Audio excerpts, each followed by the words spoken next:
ለዛም ሰውዬ ለኔም ለአሜሪካው ፕሬዝዳንትም ለሳቸው አይታዘዝም ለኔን የሚታዘዙ ለነገሩ እንደ ቢታዘዝላቸው እንኳን ቢባል ለሳቸውና ለኔ አንድ አይነት መልአክ ነው የሚታዘዘው ምክንያቱም መልአኩን የሚመድበው የጌቶቹ ጌታ እግዚአብሔር ነው የድሆች አምላክ እግዚአብሔር ነው የጎስቋሎች አምላክ እግዚአብሔር ነው በተራበ ሌማቱ ሲራቆት መገኘት የሚችለው በዋቀው ሲራቆት የሚገኘው ስንታሰር የሚገኘው ጤና ሲከዳን ገንዘብ ሲከዳን ዘመድ ሲከዳን መያዣ መጨበጫው ሲጠፋን የያዝነው ያመለጠን የሰበሰበነው እየተበተነ አለን ያለው እየከዳን ነገሮች በጨለሙበት ሰዓት ከጎናችን ማን ይገኛል እግዚአብሔር ይገኛል ታላቁ ሊቅ ዮሐንስ አፈወርቅ ውሾችን እንኳን አስበህ ተቀልባቸዋለህ ገና ግቤን ይጠብቃሉ ብለ የመንግስተ ሰማያት መግቢያ ድሆቹ በር ላይ ወርቀው ለምን ትተዋቸዋለህ ይላል አቁሳዮቻችሁን እርሷቸው የበደሏችሁን እርሷቸው ጎረቤቶቻችሁን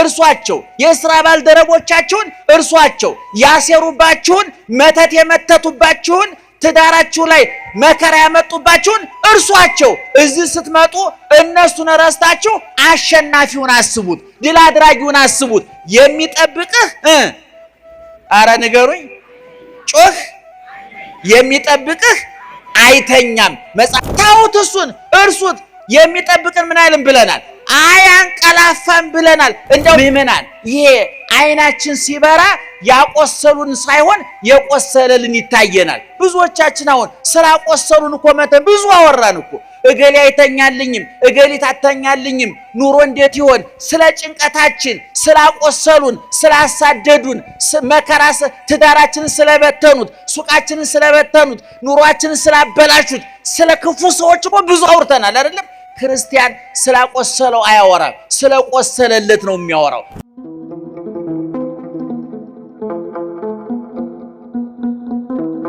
በዚህ በመጽሐፈ ነገሥት ካል በሁለተኛው መጽሐፈ ነገሥት እያልኳችሁ ነው ምዕራፍ 6 ቁጥር 16 ላይ እንዲህ የሚል ቃል ተጽፏል እኛ ጋራ ያሉት እነሱ ጋራ ካሉት ይበልጣሉና አትፍራ ይላል ይሄንን አብረን ሁላችንም እንልና ላንድ በ20 እና በ25 ደቂቃ የሚጠናቀቅ ጥቂት የቁርስ እናስተምራችኋለን አብረን እንበለው እኛ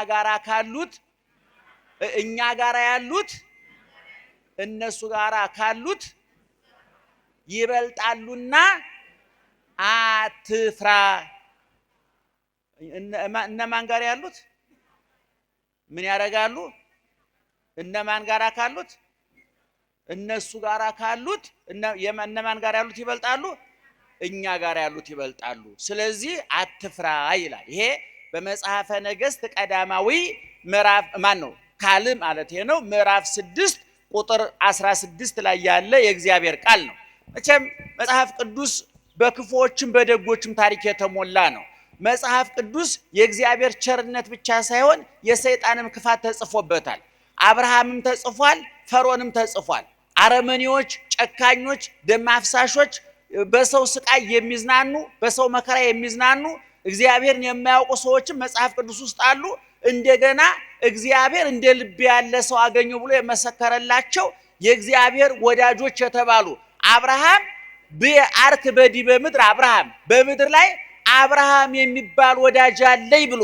እግዚአብሔር አማካሪ ያደረገው ሰዶምን ገሞራን ለማቃጠል ሲወስን እግዚአብሔር በልዩነት ያማከረው ለማን ነው ለአብርሃም ነው አብርሃም የእግዚአብሔር አማካሪ ሆኗል በመጽሐፍ ቅዱስ በኦሪት ዘፍጥረት ከምዕራፍ 12 ጀምራችሁ ስክን ብላችሁ ቤታችሁ አንብቡት እንደገና ቅዱስ ዳዊት ደግሞ እግዚአብሔር እንደ ልብ ያለ ሰው አገኘው ብሎታል ማን ነው ያለው እግዚአብሔር እንደምን ያለ ሰው እንደ ልብ ያለ ሰው አገኘው ብሎ የመሰከረለታል ልብ አድርጉ አብርሃም የእግዚአብሔር አማካሪ ነው ዳዊት የእግዚአብሔር ልብ ነው እንደገና ደግሞ እንደ ፈርዖን አይነት ደግሞ ክፉ ሰዎች አሉ አረመኔ ሰዎች አሉ ህፃናት ሲወለዱ እስራኤላውያት ሴቶች ጸንሰው በሚወልዱበት ጊዜ እዛው ጭቃው ላይ እርገጡት የሚሉ ህፃናቱን በየወንዙ የጣሉ እስራኤልን በእስራኤል መከራ ያወረዱ እግዚአብሔርን አላውቅም እስራኤልንም አለቅም ያለ ፈርዖንን በመጽሐፍ ቅዱስ ተጽፏል ዲያብሎስ ሰይጣንን በመጽሐፍ ቅዱስ ተጽፏል የተናገሩ እንስሳ በመጽሐፍ ቅዱስ ተጽፏል ስለዚህ መጽሐፍ ቅዱስ የተዋጣለት የቅዱሳን መጽሐፍ ብቻ አይደለም የቅዱስ እግዚአብሔር መጽሐፍ ብቻ አይደለም እግዚአብሔር የወደቁትንም የተነሱትንም ጽፎልናል። ከተነሱት እንድንማር ከወደቁትም እንድንማር የረከሱትም የተቀደሱትም ተጽፈዋል። ያጠፉትም ያለሙትም ተጽፈዋል። እንደ ልቤ ያለ ሰው ዳዊትም እንደ የእግዚአብሔር አማካሪ የተባለው አብርሃም ተጽፏል። ሌሎች ደግሞ መጥፎ ሰዎች ተጽፈዋል። ስለዚህ መጽሐፍ ቅዱስ የተመረጡ ሰዎች ታሪክ ብቻ አይደለም ማለት ነው። እየሰማችሁኝ ነው? የተመረጡ ሰዎች ብቻ ታሪክ አይደለም። ያለፈላቸው ድል ያደረጉ የአሸናፊዎች መጽሐፍ ብቻ አይደለም እና አሁን ቅድም በነገርኳችሁ በዚህ በመጽሐፈ ነገሥት በተለይ በብሉይ ኪዳን ብዙ አይነት ሰዎች ተጽፈዋል። ጥሩ ነገስታት ነበሩ። ህዝባቸውን በትክክል ያስተዳደሩ፣ እግዚአብሔርን ያመለኩ፣ ሃይማኖታቸውን የጠበቁ፣ ኃላፊነት የሚሰማቸው፣ ተጠያቂነት የሚሰማቸው፣ ወንበሩ የሚቆረቁራቸው፣ ኃላፊነታቸው የሚከብዳቸው፣ የተሾሙበት ዓላማን የተረዱ መሪዎች ነበሩ። በግልባጩ ደግሞ የመሪነታቸውን ዓላማ የዘነጉ ወደ ተመሪነት የወረዱ፣ አልጋ ሲሏቸው አመድ ላይ የተገኙ፣ ሲያከብሯቸው የተዋረዱ፣ ሲቀድሷቸው የረከሱ፣ ያለማሉ ተብለው ያጠፉ ደግሞ ተጽፈዋል በመጽሐፍ ቅዱስ። ስለዚህ እግዚአብሔር መጽሐፍ ቅዱሱ እንዲጻፍልን ሲያደርግ የተመረጡ ሰዎች መጽሐፍ ብቻ አይደለም፣ ወድቀው የተነሱ፣ ረክሰው የተቀደሱ፣ ጠፍተው የተገኙ፣ ኃጢአተኛውን ወደ ጽድቅ የመጡ፣ ቆሽሸው የታጠቡ ሰዎች ታሪክም ተጽፏል። ይሄ ለእኔና ለእናንተ ተስፋ ነው አይደለም ምእመናን? ረክሶ መቀደስ አለ፣ ወድቆ መነሳት አለ፣ ጠፍቶ መገኘት አለ። ርኩስ፣ ኃጢአተኛ፣ ሌባ፣ ወንበዴ ተብሎ እንደገና በዛው በመጽሐፍ ቅዱሱ ወደ ቅድስና የተመለሱ ሰዎች አሉ፣ ወደ በጎነት የተመለሱ ሰዎች አሉ። ስለዚህ እግዚአብሔር መጽሐፍ ቅዱስን ሲያጽፍልን የኛ የህይወት መመሪያ እንዲሆን ነው። ጻድቃኑ እንዳይመጻደቁ መውደቅ እንዳለ እንዲያውቁ፣ ኃጢአተኞች ተስፋ እንዳይቆርጡ መነሳት እንዳለ፣ የተቀደሱት መርከስ እንዳለ ተጠንቅቀው እንዲኖሩ፣ የረከሱት መቀደስ እንዳለ ተስፋ እንዳይቆርጡ፣ ያገኙ እንዳይመጻደቁ፣ ያጡ እንዳይሳቀቁ ነው መጽሐፍ ቅዱስ የተጻፉ ደስ በሚለው ሁኔታ እና ቅድም በነገርኳችሁ በመጽሐፈ ነገሥት ላይ ዛሬ እስራኤልን ታቋታላችሁ አይደል? ንገሩ። አታቋትም? ጮክ ብላችሁ ንገሩን። አታውቋትም? እስራኤላዊ መቼም ኢትዮጵያዊ ሆኖ እስራኤልን የሚያውቅ የለም። እንደው የማን አምላክ ይጠብቅህ ነው የምንባባለው? ጮክ በሉ እስቲ። የእስራኤል አምላክ ይጠብቅህ ነው። ኢየሱስ ክርስቶስ ከጽንሰቱ እስከ እርገቱ ድረስ ያከናወነው በእስራኤል ነው። ድንግል ማርያም ተወልዳ እስከ ዕረፍቷ ድረስ የነበረችው በኢየሩሳሌም በእስራኤል ውስጥ ነው። ታቦቱ፣ ጽላቱ፣ 10ቱ ቃላት፣ ብሉይ ኪዳኑ፣ ሐዲስ ኪዳኑ፣ ትንሣኤው፣ እርገቱ፣ ጥምቀቱ፣ ልደቱ፣ እርገቱ፣ ሁሉም ነገር የተከናወነበት የበረከት ምድር፣ የቅድስና ምድር፣ የእግዚአብሔር አክሊላ ወህንብርታ ለምድር ኢየሩሳሌም እስራኤል ማለት የምድር እንብርት ይላል መጽሐፋችን። እንብርት ታውቃላችሁ? የት ነው ያለው? መቼም ቦታውን አልጠይቃችሁም አይደለም? መካከል ላይ ነው አይደለም? እንዲያውም አንዳንድ ሰው በልቶ መጥገብ ሲሳነው ምን ይባላል? ምን የለውም ይባላል። አቤት እምብርት የሌለው ፍጥረት ንገሩኝስ ምን ነው? አህያ እምብርት የለውም ይባላል። እንግዲህ በልቶ አይጠግብም ማለት ነው። እሱ እንግዲህ ባለሙያዎቹ መጠየቅ ያስፈልጋል። በመላ በግምት አናወራም። ግን ዙሮ ኢየሩሳሌምን ምን ይላታል መጽሐፍ ቅዱስ? አክሊላ ወህንብርታ ለምድር። ኢየሩሳሌም ወይም እስራኤል የምድር እንብርት ናት ይላል። የምድር ማዕከል ናት። ከእስራኤል ተነስቶ ወደ የትም ሀገር ቢለካ ርቀቱ እኩል ነው ይላሉ አባቶች። የምድር ማዕከል ናት። የምድር ማዕከል ናት እና ይቺ እስራኤል ዙሪያዋን ጥንትም ጠላቶች ነበሯት። በመካከለኛው ዘመን ጠላቶች ነበሯት። ሶሪያ የምትባለው ሀገር ደግሞ የእስራኤል ጎረቤት ናት። በደንብ ታሪኩን የመጽሐፍ ውስጥ እየነገርኳችሁ ነው። የአልጀዚራ ወይም የቢቢሲ ዘገባ እያወራሁላችሁ አይደለም። መጽሐፍ ቅዱስ ነው እየነገርኳችሁ ያለው። እስራኤል የምትባል ሀገር አለች፣ ሶሪያ የምትባል ሀገር አለች። እነዚህ ሁለት ሀገሮች ለዘመናት በጦርነት ውስጥ የኖሯቸው በመጽሐፍ ቅዱስ ያለውን ዛሬ ያለውን እያልኳችሁ አይደለም፣ ይቅርታ። ከጊዜው የዜና ዘገባ ወጣ በሉና የዛሬ 2000-3000 ዓመት ወደ ኋላ ተመልሰ ነው እየተነጋገርን ያለው። እስራኤል የምትባል ሀገር አለች፣ ሶሪያ የምትባል ሀገር አለች። እነዚህ ሁለት ሀገሮች ለብዙ ጊዜ ጦርነት ላይ ነው የነበሩ። ድንበረተኛ ስለሆኑ ድንበር ላይ ስለነበሩ በድንበር ይዋጋሉ። አንዱ በብዛት የሚወሩ ሶሪያውያን ናቸው። እስራኤላውያን በጠባያቸው ወረው ያውቁ ወራሪዎች ናቸው። ሶሪያውያን ይመጣሉ፣ ፋርሶች ይመጣሉ፣ ግብጾች መጥተው ያውቃሉ፣ ግሪኮች መጥተው ያውቃሉ፣ ሮማውያን መጥተው ያውቃሉ። ብዙ ሀገሮች እስራኤልን መውረር በዛን ዘመን የትልቅነት የገዥነት ምልክት ነበርና የሶርያውያንና እስራኤላውያንም በዛ መንገድ ይዋጉ ነበር እና የሶርያው ንጉስ ወልደ አዴር ይባላል ንጉሳቸው። ይሄ ንጉስ በቤተ መንግስት ሆኖ እስራኤልን እንዴት እንደሚያጠፋ ቤተ መቅደሱ እንዴት እንደሚያቃጥል ከመሳፍንቱ ከመኳንንቱ ጋር ይመክራል። የቱ ነው ማለት ነው? አቤት የቱ ነው? ሶርያ ሆኖ ማለት ነው። በደንብ ስሙኝ። ሀገሮቹ ማንና ማን ናቸው? አቤት እስራኤልና ሶርያ። አሁን ቤተ መንግስቱን በሩን ዘግቶ ማንም ወሬኛ ሰላይ እንዳይደርስበት አድርጎ ባለስልጣኖቹን ሰብስቦ እየመከረ ያለው የማን መንግስት ነው? የሶርያ መንግስት ነው። አሁን ቤተ መንግስት ውስጥ የሚመከረውን ምክር የእስራኤል መንግስት በምንም አይነት መረጃውን ሊያገኝ አይችልም። እንደ ዛሬው የስለላ መሳሪያ የለም። እንደ ዛሬው የተራቀቀ ቴክኖሎጂ የለም። እና ነገር ግን ኤልሳ የተባለው ነቢይ እስራኤል ነው ያለው። ልብ አድርጉ። ምክሩ እየተመከረ ያለው የት ነው? ሶርያ ነው፣ ደማስቆ ዋና ከተማው።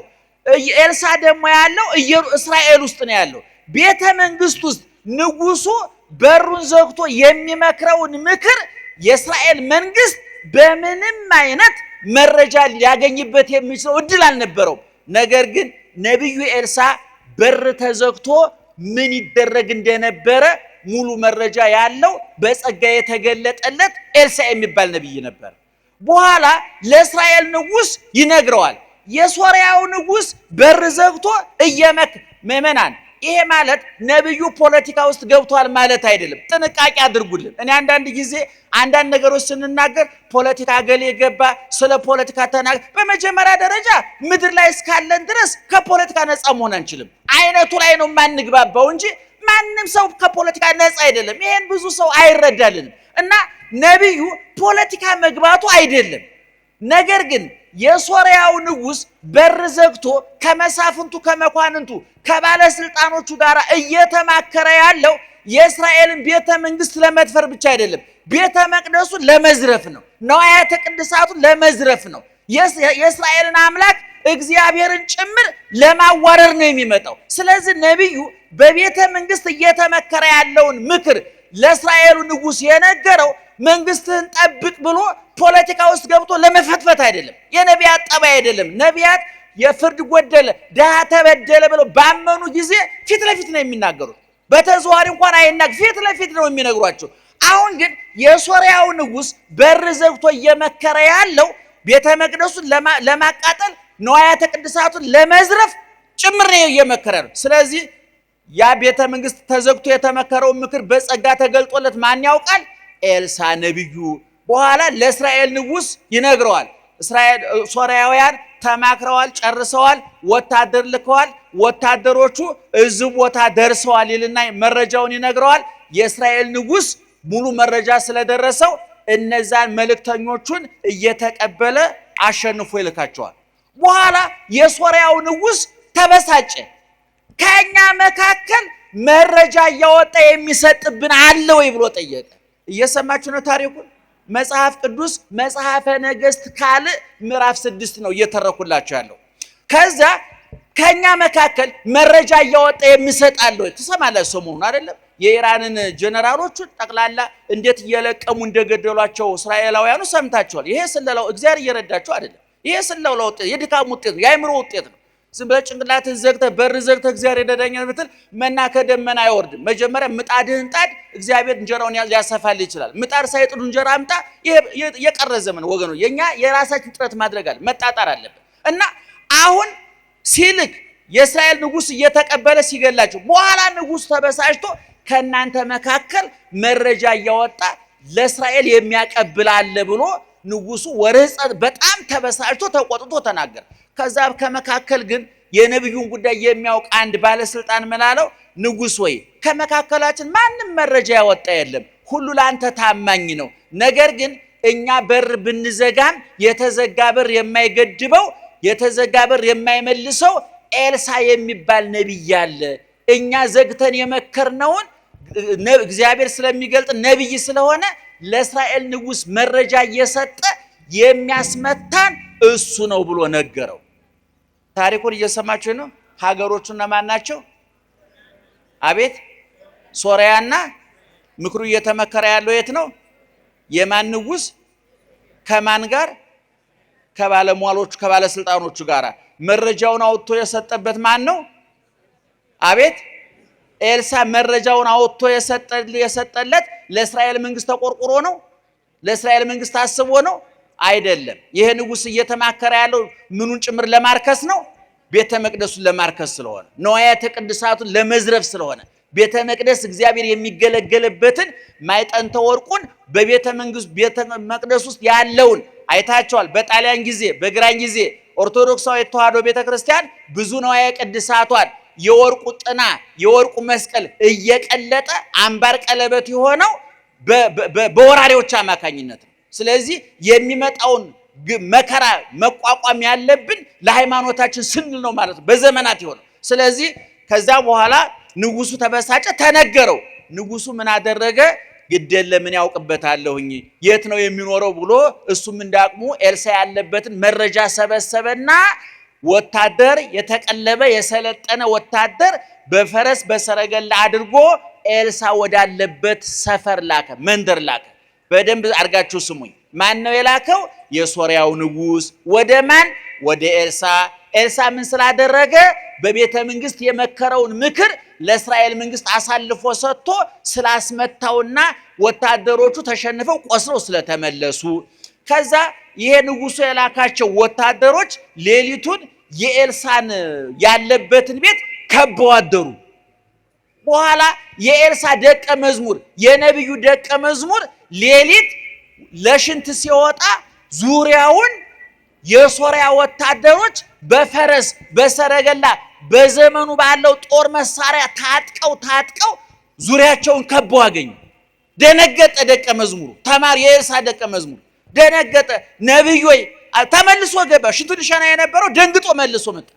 ነብዩ ወይ አለቀልን፣ አበቃልን፣ ዙሪያችንን ተከበናል፣ በብዙ ፈረስ በብዙ ሰረገላ በብዙ ወታደር ተከበናል፣ አለቀልን፣ ወየውልን አለው። ማን ነው እንደዚህ ያለው? አቤት ማን ነው? የኤልሳ ተማሪ። ለማን? ለኤልሳ። ከዛ በኋላ ኤልሳ ምን እየተደረገ እንደሆነ ያውቃል። እንኳን እዛ መተው የከበቡትን ሶሪያ ቤተ መንግስት ተዘግቶ የተመከረውን ምክር አውቆታል አይደል? ስለዚህ ዙሪያው እንደተከበበ ኤልሳ ያውቃል። ደቀ መዝሙሩ ግን ገና አይነ ልቡናው አልበራለትም። ገና ኤልሳ ደረሰበት ጸጋ ላይ አልደረሰም። እና ቀጥሎ ኤልሳ ምን አለው? እነሱ ጋራ ካሉት ይበልጣሉና አትፍራ አለና፣ እንደዚህ ብቻ ብሎ አልቀረም። ወደ እግዚአብሔር ጸለየ። ጌታ ሆይ እኔ ያየሁትን እንዳይ እኔ የገባኝ እንዲገባው አይነ ልቡናውን አብራለት ብሎ ጸለየ። ይሄ የውጩን የግንባሩን አይደለም። ይሄ የግንባሩ አይን የሚያየው የፊት ለፊቱን ነው። የልብ አይን ሲበራ የነፍስ አይን ሲበራ ረቂቁ ጥላታችን ይታያል። በግዙፉ አይናችን ግዙፉ ጥላታችን ነው የሚታየን። የረቀቀ ጥላታችን ለማወቅ ግን የረቀቀ አይን የረቀቀ ልብ ያስፈልጋልና ኤልሳ ለዛ ለተማሪው ጸለየለት። ወዳው ልጁ አይኑ በራለት። የኤልሳ ጸጋ አደረበትና መልሶ ወጣ። መልሶ ሲወጣ ቅድም ያያቸውን አይታችኋል አይደል? ቅድም ያያቸው ፈረሱ ሰረገላው የሰለጠነ የሶሪያ ወታደር ነበር። አሁን መልሶ ሲወጣ ደግሞ ከነዛ እጥፍ የሆኑ እነዛ ፈረስ ይዘው ነው የመጡት፣ ሰረገላ ይዘው ነው የመጡት፣ ጦርና ጋሻ ይዘው ነው የመጡት። ቅልብ ወታደሮች ናቸው፣ ግዙፎች ይታያሉ። አሁን ተጸልዮለት አይነ ልቡናው በርቶለት የኤልሳ ጸጋ አድሮበት መልሶ ሲወጣ ተቀይሮ ወጣ። ሲወጣ የእሳት ጦር የያዙ የእሳት ሰይፍ የያዙ በእሳት ሰረገላ በእሳት ፈረስ የተቀመጡ ቅዱሳን መላእክት የኤልሳን ቤት ከበው ታየ። ደህና አደራችሁ? እየሰማችሁ ነው? በደንብ ተከታተሉ። በሉሽ ግድ የለም እልል ትሉ አስባ ነገሩ አብይ ጾም ነው። ግድ ይባርክላችሁ፣ ግድ የላችሁ በውስጣችሁ እልል ብላችኋል። የሰማነውን ይግለጥልን። ልብ አድርጉ። ሀገሮቹ ማንና ማን ናቸው? ቤተ መንግስት ባለስልጣኖቹን ዘግቶ የመከረው የየት ንጉስ ነው? ምን ብሎ መከረ? እስራኤልን እናጥፋ እንውረር ብሎ። እስራኤል ስትወረር አብሮ ማን ይወረራል? አብሮ ማን ይቃጠላል? ቤተ መቅደሱ ይቃጠላል። ንጉሱ በር ዘግቶ የመከረውን ምክር ያወቀበት ማን ነው? ኤልሳ ነቢዩ። ከዛ በኋላ ቅድም እንደነገርኳችሁ ያ ደቀ መዝሙር መልሶ ሲወጣ ቅድም ካያቸው የበለጡ አየ። ታዲያ ኤልሳ ምን አለው? አይዞህ፣ አትደንግጥ፣ አትፍራ። አንተ ያየው ፈረስ ነው፣ ገብስ አሰር ገብስ ገለባ የሚበላ ፈረስ፣ ከእንጨት ከብረት የተሰራ ሰረገላ። ወታደሮች የሚያያቸው እነዚህ አንድ ቀን ምግብ ቢያጡ ጠውልገው የሚያድሩ አቅም የሚያንሳቸው የሚሸነፉ የሚሞቱ የሚቆስሉ ናቸው። እነሱ ጋር ካሉት ይልቅ እኛ ጋር ያሉት ይበልጣሉና አይዞህ አትፍራ አሉ። ደስ አይልም? ምእመናን እንደዚህ ማለት ብቻ አይደለም። ደቀ መዝሙር ምን እንደሆነ ጸለየለት። ጌታዬ እኔ ያየሁትን እንዳይ እርዳው፣ አይኑን አብራለት፣ ክስት አይንቲሁ አይኖቹን ግለጥለት፣ አይኖቹን አብራለት። በመጽሐፍ ቅዱስ አይናቸው የበራላቸው ሰዎች ምን እንዳደረጉ አይተናል።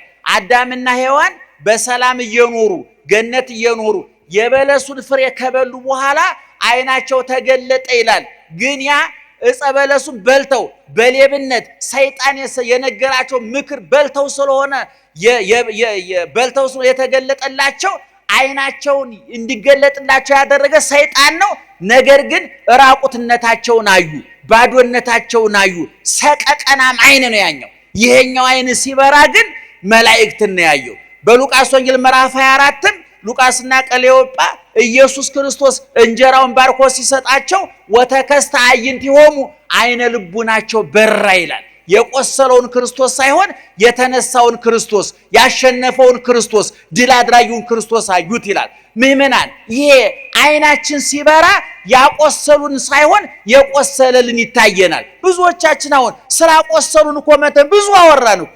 እገሌ አይተኛልኝም፣ እገሊት አተኛልኝም፣ ኑሮ እንዴት ይሆን? ስለ ጭንቀታችን፣ ስላቆሰሉን፣ ስላሳደዱን፣ መከራ ትዳራችንን ስለበተኑት፣ ሱቃችንን ስለበተኑት፣ ኑሯችንን ስላበላሹት፣ ስለ ክፉ ሰዎች እኮ ብዙ አውርተናል አይደለም? ክርስቲያን ስላቆሰለው አያወራም፣ ስለቆሰለለት ነው የሚያወራው። የቆሰለልን ማን ነው?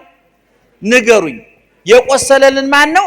እዚህ መታችሁ አቁሳዮቻችሁን እርሷቸው፣ የበደሏችሁን እርሷቸው፣ ጎረቤቶቻችሁን እርሷቸው፣ የሥራ ባልደረቦቻችሁን እርሷቸው፣ ያሴሩባችሁን መተት የመተቱባችሁን ትዳራችሁ ላይ መከራ ያመጡባችሁን እርሷቸው። እዚህ ስትመጡ እነሱን ረስታችሁ አሸናፊውን አስቡት፣ ድል አድራጊውን አስቡት። የሚጠብቅህ አረ ንገሩኝ፣ ጮህ፣ የሚጠብቅህ አይተኛም። መጽሐፈ መነኮሳት ላይ ደግሞ እንዲህ የሚል ቃል ተጽፏል። እመኒ ኖመ ለሊሁ ወአቃቢ ሁሰ እይነውም። እሱ እንኳን ቢተኛ ይላል የሚጠብቀው አይተኛም። እናቶቻችን ልጆቻችሁ አውሮፕላን ላይ ቁጭ ብላችሁ፣ ረጅም ጉዞ ላይ ቁጭ ብላችሁ አውሮፕላን ላይ ሆናችሁ እኮ እቅፋችሁ ላይ ልጆቹ ምን ይሆናሉ? ይተኛሉ። አውሮፕላን ቢንቀሳቀስ አውሮፕላን ከፍ ዝቅ ቢል ትዝ ይላቸዋል? እነሱ አይላቸውም። እማን ክንድ ላይ ናቸው? እናንተ ክንድ ላይ ናቸው። እኛ በዘላለም አምላክ ክንድ ላይ ነው ያለ ነው። እግዚአብሔር ክንድ ላይ ነው ያለ ነው። እግዚአብሔር እጅ ላይ ነው ያለ ነው። ቀራኔው ላይ የተቸነከረው የቆሰለው የቆሰሉትን የሚፈውስ የወደቁትን የሚያነሳ የረከሱትን የሚቀድስ የተሰበሩትን የሚጠግን የጠፉትን የሚፈልግ ኑ ወደ እኔ የሚል እናንተ ደካሞች ሸክም የከበዳችሁ ወደ እኔ ኑ የሚለው እግዚአብሔር ከኛ ጋር ነው። የኛ ችግራችን ምንድን ነው? ከቆሰለልን ክርስቶስ ይልቅ ስላቆሰሉልን ሰዎች በማውራት ጊዜውን እናባክነዋለን። ደህና ዋላችሁ። አሁን ልብ አድርጉ። ደቀ መዝሙሩ ገብቶ ለኤልሳ የነገረውን አይታችኋል? ምንድን ነው ያለው? አለቀልን ነው ያለው። አበቃልን፣ ዙሪያችን ተከበናል፣ ተውጠናል አለው። ኤልሳ ስለ ፈረሱ፣ ስለ ሰረገላው፣ ስለ ወታደሮች የሚያስብበት ጊዜ የለውም። ኤልሳ ያየ የነበረው ወታደሮቹን አይደለም። ኤልሳ ያየ የነበረው ሰረገሎቹን አይደለም። ኤልሳ ያየ የነበረው ማንን ነው? እግዚአብሔርን ነው፣ መላእክትን ነው። እኛ ግዝ ስንመጣ ማየት ያለብን ቅዱስ ገብርኤልን እንጂ ሰይጣንን አይደለም። የቆሰለልን ክርስቶስ እንጂ ያቆሰሉን አይደለም። የተሰደደልን ክርስቶስ እንጂ አሳዳጆቻችን አይደለም። ልብ አድርጉ። የተራቆተልን ክርስቶስ እንጂ ያራቆቱንን አይደለም ማየት ያለብን። ሰው ስለ ጥላቱ ብዙ በማውራት ጊዜውን ያባክናል። ወገኖች ታውት እሱን እርሱት። የሚጠብቅን ምን አይልም ብለናል? አያንቀላፋም ብለናል። እንደውም በመዝሙረ ዳዊት መዝሙር 90 በቅንፍ 91 ለመጽሐፍ ቅዱስ ላይ መዝሙር 90 ከቁጥር 9 ጀምሮ እንዲህ የሚል ቃል ተጽፏል። ይቀርብ እኩይ ሀቤከ ክፉ ወደ አንተ አይቀርብም። በሉት እስኪ ክፉ በሉ ወደ አንተ አይቀርብም። ወይበው መቅሰፍት ቤተከ መቅሰፍት ወደ ቤትህ አይገባም። በሉት ልብ አድርጉ። ክፉ ወደ ማን አይቀርብም? ወደ አንተ። መቅሰፍት ወደ የት አይገባም? ወደ ቤት አይገባም ይልና ቀጥሎ ምን ይላል? የማይገባበትን ምክንያት የማይቀርብበትን ምክንያት ዳዊት ሲዘረዝር ምን አለ? እስመ ለመላእክቲሁ ይእዝዞሙ በእንቲአከ መላእክቱን ስላንተ ምን ያደርጋቸዋል? ያዛቸዋልና ከመይቀቡከ በኩሉ ፍናዊከ በመንገድ ሁሉ ምን ያደርጉ ዘንድ ይጠብቁ ዘንድ ወበእደዊሆሙ ያነሱከ በእጆቻቸውም ያነሱ ዘንድ ያነሱከ ከመ ይትተአቀፍ በእብን እግርከ እግርህ እንዳትሰነካከል ይጠብቁ ዘንድ መላእክቱን ስላንተ ያዛቸዋልና ክፉ ወደ አንተ አይቀርብም፣ መቅሰፍትም ወደ ቤትህ ምን አይሆንም አይገባም ይላል። አያችሁ፣ ይህን ማመን ነው ጀግና ማለት። ይሄ ማነው ጀግና ማለት? ጠላታችሁን እያገዘፋችሁት በሄዳችሁ ቁጥር ረዳታችሁ ይጠፋባችኋል። ችግራችሁን እያገዘፋችሁት በሄዳችሁ ቁጥር መፍትሄው ይጠፋባችኋል። በሽታውን እያገዘፋችሁት በሄዳችሁ ቁጥር መድኃኒቱ ይጠፋባችኋል። ረሃባችሁን እያገዘፋችሁት በሄዳችሁ ቁጥር ዳቦው ይርቃችኋል። ይህን ማመን አለበት። ክርስቲያን ስለሞላለት እንጂ ስለጎደለበት አያወራም። ስለተደረገለት እንጂ ስለቀረበት አያወራም። የተደረገልን ብዙ ስለሆነ የቀረብን ለማስታወት ጊዜ አላገኘንም። ምእመናን እኛ አቀማጥሮ በአፋችን እያጎረሰ የሚጠብቀ ዳቦ አይደለም እኮ ምእመናን። አባት ቢወልድ ዳቦ ያጎርሳል፣ ወተት ያጠጣል፣ ልብስ ይገዛል። እግዚአብሔር ግን ዳቦ ሆኖ ብሉኝ አለ፣ ደሙን ጠጡልኝ አለ፣ በቁስሌ ተፈወሱልኝ አለ፣ ተራቁቶ ልበሱልኝ አለ፣ ተርቦ ጥገቡልኝ አለ፣ ተጠምቶ ጠጡልኝ አለ። ሐሞት ኮምጣጤ ጠጥቶ የዘላለም ሕይወት ጣፋጩን ጠጡልኝ አለ። ይህ አምላክ እያለ ስለ ሰው የምናወራበት ጊዜ ሊኖረን ይገባል ምእመናን? ሊገባል? አይገባም። አታውሩ፣ ታዋቸው፣ እርሷቸው፣ ዘንጓቸው። በማቴዎስ ወንጌል ምዕራፍ 18 ቁጥር 10 ላይ ደግሞ እንዲህ የሚል ቃል ተጽፏል። ደስ የሚል ቃል ኡቁይ ታስተሐቅርዎሙ ለአሐዱ እምእሉ ንዑሳን ከታናናሾቹ አንዱን እንኳን እንዳትንቁ ተጠንቀቋል። ከታናናሾቹ ታናናሾች ማለት በምንድን ነው? በጤና ከኛ ያነሱ፣ በእድሜ ከኛ ያነሱ፣ በገንዘብ ከኛ ያነሱ፣ በስልጣን ከኛ ያነሱ፣ ከኛ ጎሳ ያነሱ፣ ከኛ ብሔር ያነሱ ብለን የምናስባቸው እኛ አስበን ሰርግ የማንጠራቸው ለቅሶ በሉን ብለን የማናማቸው የረሳናቸው የዘነጋናቸው የሉም በየሰፈሩ። አስባችሁ ሰርግ የማጠሯቸው ለቅሶ ቀሩ ብለው የማታሟቸው የተረሱ ሰዎች የሉም። እነዛን እንዳትንቋቸው እንዳታቃልሏቸው ተጠንቀቁ አለ ጌታ። ኧረ ቀጥሎ ያለው ምን ይላል? እብለክሙ ከመ መላእክቲሆሙ ወትረ ይሬኡ ገጾ ላውየ ዘበሰማያት። እውነት እላችኋለሁ በመላእክቶቻቸው አለ። የእነማን መላእክት? እስኪ አንተ ንገረኝ። አትናቋቸው የተባሉ እነማን ናቸው? አትናቋቸው የተባሉት እነማን ናቸው? ታናናሾች እነማን ናቸው? ጤና የሌላቸው፣ ገንዘብ የሌላቸው፣ ዘመድ የሌላቸው። አሁን እንደው ዝበር ላይ ያለው ሰውዬ እንደው ቅድም ስታልፉ 1 ብር ለመስጠት እንኳን ጊዜ አጥሯችሁ ትታችሁት የመጣችሁ ሰውዬ ስትመለሱ ይገርምሃል ወንድሜ ትናንትና እኮ 50 ሚሊዮን ብር ደረሰኝ ቢላችሁ ይገርማል። ቅድም እኮ ሰላም ልልህ አስቤ ተጣድፌ እኮ ነው ተንቀሸቀሹ። ይገርማል። እንዴት ነህ? ላንሳህ፣ ልጣልህ፣ ላልብስህ። አሁን እንደው ትልቅ ባለስልጣን እንደው ዛሬ ራት እናንተ ጋር መጣለሁ ቢላችሁ እንቅልፍ ይወስዳችኋል። ተበደራችሁ እኮ ትደግሳላችሁ። አሁን ትልቁ ባለሀብቱ ሰውዬ አሁን እዚህ ሀገር የሉም እንጂ እንደው ዛሬ ማታ እናንተ ጋር ተበላሉ ቢሏቸው ተበድራችሁ በግ ገዝታችሁ ፍየል ገዝታችሁ ብልጠቱ ምንድነው? አንድ በግ በዛ የ100 በግ መግዣ ይጥሉልኛል ነው። ሌላ ነገር ለነፍስ እኮ አይደለም። እኛ ሂሳባዊ እኛ እኮ ጀግኖች እኮ ነን። ስናጎርስ እኮ መጥነን ነው መልሶ ያጎርሰኛል አያጎርሰኝም ብለን ለክተን አይደል እንዴ? አሁን የትንሳኤ ሰሞን ጧት ምሳኛ ጋር ነው እንትና ስትለው እኮ በቀጭ ነው የተጻፈች ምን አለች? እራት አንተ ጋር ነኝ የምትልኳለች እኮ የለችም አለ። እንደዛ ቢሆንማ የወደቁትን አጠሯችሁ። ልብ ካላችሁ ታላቁ ሊቅ ዮሐንስ አፈወርቅ ውሾችን እንኳን አስበህ ትቀልባቸዋለህ ገና ግቤን ይጠብቃሉ ብለህ የመንግስተ ሰማያት መግቢያ ድሆቹ በር ላይ ወርቀው ለምን ትተዋቸዋለህ ይላል። አንተ ደህና አደራችሁ? እየሰማችሁ ነው? ስለዚህ ክፉ መጽሐፉ ምን አለ?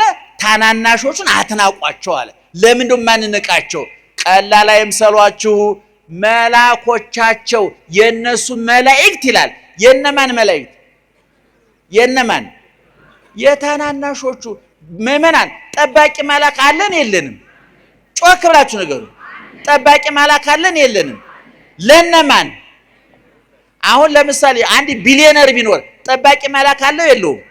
እዚህ በር ላይ የወደቀው የኔ ቢጤ ጠባቂ መላክ አለ የለውም? መላኮቻቸው ይለያያሉ። የቢሊዮነሩ በደንብ የታጠቀ የሰለጠነ፣ በር ላይ ያለው ደግሞ ክንፍም እንደረባ የሌለው ግድ የለም ጠብቅና ነው የሚባል መላክ አለ የለም? እዛም ለዛም ሰውዬ ለኔም ለአሜሪካው ፕሬዝዳንትም ለሳቸው አይታዘዝም፣ ለኔን የሚታዘዙ ለነገሩ እንደው ቢታዘዝላቸው እንኳን ቢባል ለሳቸውና ለኔ አንድ አይነት መልአክ ነው የሚታዘዘው። ምክንያቱም መልአኩን የሚመድበው የጌቶቹ ጌታ እግዚአብሔር ነው። የድሆች አምላክ እግዚአብሔር ነው። የጎስቋሎች አምላክ እግዚአብሔር ነው። በተራበ ሌማቱ ሲራቆት መገኘት የሚችለው፣ በዋቀው ሲራቆት የሚገኘው፣ ስንታሰር የሚገኘው፣ ጤና ሲከዳን፣ ገንዘብ ሲከዳን፣ ዘመድ ሲከዳን፣ መያዣ መጨበጫው ሲጠፋን፣ የያዝነው እያመለጠን፣ የሰበሰብነው እየተበተነ፣ አለን ያለው እየከዳን፣ ነገሮች በጨለሙበት ሰዓት ከጎናችን ማን ይገኛል? እግዚአብሔር ይገኛል። ይሄ ጌታ ነው እና መልአኮቻቸው በሰማይ የአባቴን ፊት ያያሉ ማለት ምን ማለት መሰላል? ፊት ማየት በመጽሐፍ ቅዱስ ቋንቋ ባለሟልነት ነው። ዛሬ ወርሃዊ መታሰቢያውን የምናደርግለት ቅዱስ ገብርኤል በሉቃስ ወንጌል ምዕራፍ 1 ቁጥር 13 ላይ እኮ አንተ ማን ነህ ብሎ ሲጠይቀው እኔማ አለ መልአኩ አነ ውእቱ ገብርኤል ዘእቀውም ቅድመ እግዚአብሔር። እኔ በማን ፊት የምቆመው? በማን ፊት? በእግዚአብሔር ፊት የምቆመው ማንኛ አለ? ገብርኤል ነኝ አለ። ፊት ነሳው ማለት ምን ማለት ነው? ብዙ ጊዜ እናገረዋለሁ። እንደው ገሌ እኮ ፊት ነስቶኛል ማለት ምን ማለት ነው? ፊቱን አያሳየኝም በነጠላ ሸፍኖ ነው የሚሄደው ማለት ነው። ምን ማለት ነው? አቤት አንነጋገርም ማለት ነው አይደለም? አኩርፎናል ማለት ነው አይደለም? ከፍትፍቱ ፊቱ። እናቶች እኮ ታውቁበታል ስታቀርቡ አይደለም? እንጀራው እጃችሁ ላይ ያለው እንጀራ እኮ በፊታችሁ ላይ ይጋገራል እኮ። ሲጋገር ይታያል አይደለም? ደጋግ እናቶች በሞቴ በረበ ማርያም አፈር ስሆን እኔ እንደዚህ ማለት ይቅር። እኔ አንዳንድ ሰው የቀረ ባህል ነው አይባልም። እኔ በጣም ደስ የሚለኝ በማርያም አፈር ስሆን አረ በገብርኤል ብላልኝ። እንደው ከተግደራደራችሁ እንኳን ገብርኤልን ብዬ ነው ብላ ታመካኛላችሁ እኮ። ማመካኛለ አሁን የዛሬው ሰው ያቀርብላችሁና ትንሽ አትበላም ነበር እሺ ከበቃ ምን ይደረጋል አይባልም። የኢትዮጵያዊ ጠባይ አይደለም ወገኖቻችን፣ እውነት አይባልም። እኔ ማርያምን ኧረ በስላሴ እንዴት ደስ እንደሚለኝ አያችሁ። ከፍትፍቱ ፊቱ ማለት እኮ እጁ ላይ ቆሎ ይዞ ፊቱ ላይ ክትፎ ያለ ማለት ነው እንጂ እናቶቻችን ሽሮ እያቀረቡላቸው አፋቸው ላይ ሲናገሯቸው ግን ልክ የተለያየ ምግብ ያቀርቡን ደስ ሲሉ። ስለዚህ መላእክት በሰማይ የማን ፊት ያያሉ? የአባቴን ፊት ያያሉ። ምን ማለት መሰላችሁ? በአባቴ ዘንድ ምንድን ናቸው? ሹም ናቸው፣ ባለስልጣን ናቸው፣ ባለሟል ናቸው። ቅዱስ ዳዊት በጽባሕ እቀውም ቅድሜከ ወአስተርይ ለከ አለ በመዝሙር 5 ላይ በጧት በፊትህ በምስጋና ምን አደርጋለሁ? እቆማለሁ እገለጥ። በማን? በፊትህ። በማን ፊት? በእግዚአብሔር ፊት። ሊቃውንት ደግሞ ፊት የሚለውን ሲተረጉ ምን ይላሉ? እግዚአብሔር መስዋዕት የሚሰዋበት ጸሎት የሚጸለይበት ቦታ ሁሉ የማን ፊት ነው? የእግዚአብሔር። አሁን ቤተክርስቲያን ስንመጣ ፊቱን እየነካን ነው። እኔ አሁን ቤተክርስቲያን መጥቼ ስሳለም ይሄ ህንጻው አለ አይደለም በሩ ነክቼ እንደዚህ ስሜ እንደዚህ ካላልኩ ያገኘሁት አይመስለኝም። አንዳንድ ሰው በርቀት እጅነስ ምናምን ስለምታዩት እናንተ የነካች ስለሚመስላችሁ፣ እኔ ግን መንካት አለብኝ። ልክ እመቤታችን ቤተክርስቲያን እጅ ህንፃውን ነክቼ ስስም እኔም እመቤታ አግኝቼ ሳምኳቱ ነው የሚመስለኝ። ሰው የሚዳሰስ ነገር ይፈልጋል፣ የሚጨበጥ ነገር ይፈልጋል። እና ታናናሾችን አትናቁ አለ። ስለዚህ ለምንድነው ማንንቃቸው? ለምንድነው የምናከብራቸው? መላእክቶቻቸው በሰማይ የማንን ፊት ያያሉ? የእግዚአብሔርን ፊት ያያሉ። ምን ማለት ነው ይሄ? ጠንካራ ወንድም ያላት ጡንቻ ያለው ወንድም ያላት ልጃገረድ በሰፈር ትደፈራለች? አትደፈርም። ዱርዬው እኮ እያየ አይኑን ጨፍኖ ይሄዳል። ለምን? እሷን ፈርቷት እኮ አይደለም። እሷን ቢነካ ወንድሟ ምን እንደሚያደርገው ያውቃል። ትልቅ ባለስልጣን ዘመድ ያለው እኮ ደቃቃ ሰውዬ ተከብሮ ይኖራል። እሱን ልታደቀው ትችላለህ። የሚያደቅ ያዝብሃል ከላይ ተንቀጥቀጥ ትኖራለህ። ወደ አይደለም። አሁን እኛ ታናናሾችን ማንነካቸው ለምንድን ነው? ገብርኤል አላ ከጎን፣ ሚካኤል አላ ከጎን፣ የኔን አይነ ስውር ናት አትይ። አይናማ መልአክ ከጎን ቆሟል። እጅ እግር የሌለው ናት። ሰይፍ ያለው መልአክ ከጎኑ ቆሟል። ጠባቂ ያለው እንባ አባሽ መልአክ አለው። ቁስል ፈዋሽ መልአክ አለው። ጥያቄ መላሽ መልአክ አለው። የሚጠብቀው የማያንቀላፋለት መልአክ አለው። ለዚህ ነው ክፉ ወደ አንተ አይቀርብም፣ መቅሰፍት ወደ ቤት አይገባም ማለትና መላእክቱን ስላንተ ምን ያደርጋቸው? ያዛቸዋል። ታናናሾችን አትናቋቸው። ለምን አንነቃቸውም? መላእክት ከነሱ ጋር ስላሉ። ስለዚህ ምእመናን ከነሱ ጋር ካሉት ይልቅ ከማን ጋር ያለው ይበልጣል? ከኛ ጋር ያለው ይበልጣል።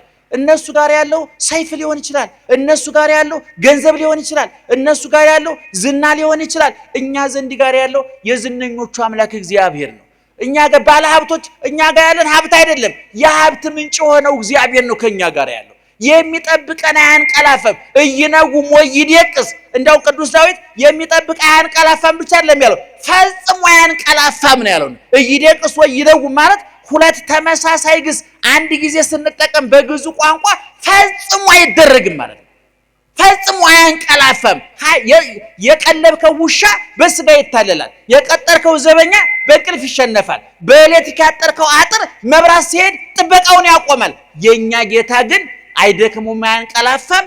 መብራት አቅም ያንሰውም፣ ኃይል አለው። ትናንት ኃያል ነበር አምላካችን፣ ዛሬ ኃያል ነው፣ ለዘላለም ኃያል ነው። እነሱ ጋር ካለው ከማን ጋር ያለው ይበልጣል? አረ ጮክ በሉ። ከማን ጋር ያለው ይበልጣል? እግዚአብሔር። ስለዚህ እነሱ ጋር ካሉት ይልቅ እኛ ጋር ያሉት ይበልጣሉና ምን አትሁን?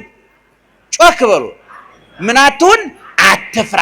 አትፍሩ ምእመናን። ኑሮን አትፍሩት፣ ኢኮኖሚውን አትፍሩት፣ ፖለቲካውን አትፍሩት፣ ትዳራችሁን አትፍሩት፣ ጤናችሁን አትፍሩት። ሁሉን ነገር ዛሬ የማይፈራ ነገር የለም። የምንበላው ምግብ ቦምብ ሆኖብናል። የምንጠጣው መጠጥ ቦምብ ሆኖብናል። ድሮኛ የዛሬ 20-30 ዓመት እኮ ለስላሳ 5-6 ከገጠር እንደመጣን 5-6 ጠጥተን ነበር፣ ምንም አልሆንም። ዛሬ ግን መረጃው ሲደርስ በሽታ ይመጣል ብለው ነገሩ። እኛ በሰላም ጠጥተን የኖር ነው። ድሮ ስኳር እንደ ልብ ነበር የሚቃመው። ዛሬ ትልቁ ምክር ምንድን ነው? ስኳር እስቲ እንደው ወንጂ ስኳር ታስታውሳላችሁ? የላስቲኳን ልጆች ነን ለማለት ነው። ታስታውሳላችሁ? እናንተ አታስታውሱ፣ ችግር የለው። እኛ ነን እና አባባኛ ያቺ ወንጂ ስኳር ስንት ነበር የምትሸጠው? 10 ሳንቲም። እሷን ገዝተን እንበሳና ምን እናደርገዋለን? ስኳሩ እንቅመዋለን። ዛሬ ብንቅመው እንቃማለን። የኔ ጌታ ደም ብዛቱ፣ ስኳሩ፣ ምን ያልመጣ ጉድ አለ። እንዲያውም ሊቃውንት ምን ይላሉ? አዳምን እግዚአብሔር ሲረግመው አለ ምድሪቱ እሾህና አሜከላ ታብቅል ብሎ ሲረግመው፣ በአንተ ሰውነት ደግሞ ወስፋቱ ኮሶ ይብቀልብ፣ በሽታ መናኸሪያ ያድርግ ማለት ነው። ዛሬ መናኸሪያን ያደርግ እውነቱን ለመናገር። ስለዚህ መፍራት አይገባም። የፈራ ሰው ይሸነፋል። የፈራ ሰው ተስፋ ይቆርጣል። የፈራ ሰው ያጠፋል፣ ራሱን ያጠፋል። የፈራ ሰው ይሰርቃል። የፈራ ሰው ወንጀለኛ ይሆናል። እኛ ግን አንፈራም። ማን ከኛ ጋር ስላለ? ማን ከኛ ጋር ስላለ? እግዚአብሔር ከኛ ጋር። ከበር ቁሜ ሞዳትን ጥቅስ ልበላት። ከበር ቁሜ ምን አደርጋለሁ? ጮክ በሉ። እሺ ማንም ድምፄን ሰምቶ ቢከፍትልኝ አቤት እገባለሁ። ገብቼ አለ ጌታ። እንዴት ይገርማል! አረ በሏት። ምን እበላለሁ? ከበር ቁሜ የሚያንኳኳው ማን ነው? እሺ ሲከፈትለት የሚገባው ማን ነው? እሺ ገብቶ ቁጭ የሚለው ማን ነው? ከኛ ጋር አራት የሚበላው ማን ነው? ምን አይነት እራት ብናቀርብለት ነው? እስኪ ንገሩ። ምን አይነት እራት? በቃ የተለያየ በቃ ጠረጴዛ የሸፈነ 15 አይነት በየአይነቱ የተሰራ በዚህ ጥብሱ ቅቅሉ በዛ ምኑ የቀረበለት ማለት ነው አይደለም። ቆሎ ቆርጥመ ብታድር ምን ቸገረው እግዚአብሔር? ቂጣ ነክሰ ብታድር ምን ቸገረው እግዚአብሔር? ድንችን ቀቅለ በሚጥሚጣ በልተ ብትተኛ ምን ቸገረው እግዚአብሔር? ይባርክልሃል ማለት ነው። የበላው ድንች ከጮማን ይበልጣል። የበላው ቆሎ ከተመጣጣኝ ምግብ ይበልጣል። ማን ሲባርከው? ማን ሲባርከው? እግዚአብሔር ሲባርከው። አንድ ገጣሚ ልጅ ነበር የዛሬ 5-6 ዓመት የሰማሁትና አንድ ግጥም እኔ ስነ ጽሁፍ ምሽት እወዳለሁ። ስነ ጽሁፍ ዓለማዊ የኪነ ጥበብ በጣም ነው የምወደው። ብዙዎቻችሁ ያስኮንና ብላችሁ በር ዘግታችሁ ተዘግታችሁ ቀርታችኋል። እኔ በጣም ነው የምወደው። መጽሐፍ አንብቡ፣ ኪነ ጥበብ አንብቡ፣ ስነ ጽሁፍ አንብቡ። በተለይ እኔ ወጣቶች እኔ በ20 በ30 ዓመት ያላችሁ ወጣቶች እኔ ከ50 ከ60 ዓመት በላይ ያላችሁ ችግር የለም። እኔ ከ50 ዓመት በላይ ጭንቅላት ወጭ እንጂ ገቢ የለውም ይባላል። ይቅርታ አድርጉልኝ። እኔም እዛ አካባቢ ስለሆንኩኝ የኔም ጭምር ነው ይገርማቸዋል። ከ50 ዓመት በኋላ ጭንቅላታችን በሞዴል 30 የሚያስወጣ እንጂ የሚያስገባ የለው ተፈጥሮ። ምክንያቱም ከ50 ዓመት ያለፈው ሰው ላወራላችሁ እንጂ ንገሩኛ አይልም። ይገርማቸዋል። ሰምታችሁኛል? ልተርክ ነው ሽማግሌ ይባላል። ሽማግሌን አዳምጠው አትንገረው ይባላል። የሽማግሌ ሲል ያጠራቅሞ አንቦ ያረጀው ነው። ዝም ብሎ የጠጅ ሲጠጣ አርጅቶ ጠጅ ድሮ ቀረ እያለ ስለ ብር ላይ ቢያወራኝ አልሰማውም። ጊዜን አላቃጥልም። እኔ ወጣቶች ተናግሬያለሁ። ዛሬ ፌስቡክ ላይ አፍጠህ አርጅተህ በኋላ በ90 የምታወራው ቢያልቅብህ ልጅ ነው መሳቂያ መሳለቂያ የሚያደርግ። አንብብ፣ ወሬ እንዳያልቅብህ ነው። እንዲጸድቅ ብቻ አይደለም ወሬ እንዳያልቅብህ ነው። እና ያ ልጅ ምን ብሎ ገጠመ መሰላችሁ? ከበር ቁሜ ምን አደርጋለሁ? አንኳኳለሁ፣ እገባለሁ አለ ጌታ። የሚገባው ግን ምን ሲሆን ነው?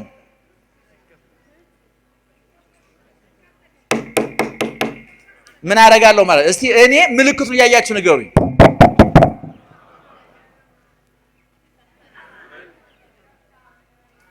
አንድ ሰው ያንኳኳል አይደለም?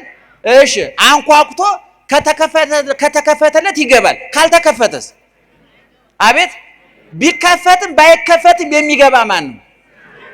አይደለም። አታውቁም ማለት ሌባ ነው። ሌባ ያንኳኳል? ያንኳኳል?